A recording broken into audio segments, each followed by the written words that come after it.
Education in England was seen as a privilege, and it was reserved mostly for aristocrats, people who were wealthy or people who were of noble lineage. It was also seen as something that was mostly for males and reserved for leadership, not just for general citizenship. In the colonies, there was definitely more of an interest in education in New England than in the southern regions, and this was driven by a need to read the Bible for individual worship. As time went on, motivations for religion did become more secular and less revolved around religion, as illustrated by this colonial educational verse, which states, "He who ne'er learns his ABC, forever will a blockhead be, but he who learns his letters fair, shall have a coach to take the air." The New England education system was the most sound education system out of all regions in the colonies.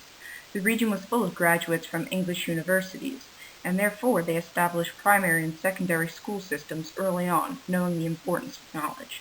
The length of the school year and the quality of instruction varied widely, because many children were required to contribute to farm labor for family. A very important precedent was set in Massachusetts with mandatory education laws, and these were first created during the period from 1642 to 48, and they were specifically geared towards non-Puritans who were not providing their children with what most Puritans thought was a proper education. So in response, religious leaders in Massachusetts, who were concerned about the growing number of non-Puritans, felt that they could help maintain Puritan beliefs by making education, specifically a Puritan education, mandatory. The Massachusetts Act of 1642 made education a state responsibility. It's important to know that schools were not yet funded by the state and they weren't officially required, but education was required, and children were supposed to learn to read or write, or else their parents would risk losing the custody of their children. And with this drawing, you can get a picture of what life would have been like in a New England school. You do see in this picture that both males and females are present, but the overwhelming majority, especially early on in colonial years, would be males. You have children of all different ages fitting into one room, one schoolhouse, and you have one headmaster or teacher who is in charge of instruction for all different levels of children. And with this picture, we start to see a different area of the education system come into play, and that's the strict disciplinary element. You can see a student in the back right corner wearing what's traditionally known as a dunce cap, which was a form of humiliation used to encourage student attentiveness to their lessons. Discipline was quite severe, and many mischievous children were beaten or birched with a switch, which is like a whip, cut from a birch tree. Sometimes punishment was inflicted by indentured servant teachers, who could themselves be whipped for their failures as workers and who therefore were not inclined to treat the students gently. Schools in the middle colonies and the southern colonies were different than New England. Some were tax-supported and others were privately run for a profit. Remember, the geography and the economy of the southern regions and the middle colonies resulted in a community that was very spread out. People were basically isolated on their plantations, and neighbors could be miles and miles away. So this impaired the development of a public school system.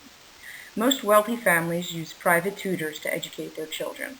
And it's important to note that in the middle colonies, the diverse ethnicities and religions resulted in the development of numerous different school systems that were designed for different religious and ethnic populations. Each different group in the middle colony was basically responsible for teaching their own culture to their own progeny. In colonial schools, the main focus was usually religion, and then it was followed up with the study of classical languages such as Latin and Greek. Independence of thought was discouraged. These institutions weren't aimed at creating new discoveries or new schools of thought, but rather on dogma and doctrine and learning or memorizing already existing information in schools of thought. As previously mentioned, there was severe discipline, including corporal punishment. Especially in New England, the college education was aimed to prepare men for ministry, for a life of service to the church. That did not sit well with many Southern families. and many wealthy Southerners sent their sons to England for a more philosophical or well-rounded education. For convenience and efficiency, 9 colleges were created in the Americas during the colonial era. Enrollment was low, about 200 boys at most, and at one point boys as young as 11 were permitted entrance to Harvard. Instruction was poor compared to modern-day standards, and it was heavy in dead languages, such as Latin and Greek. Now, as time went on, they began to focus more on live languages, such as French and Spanish.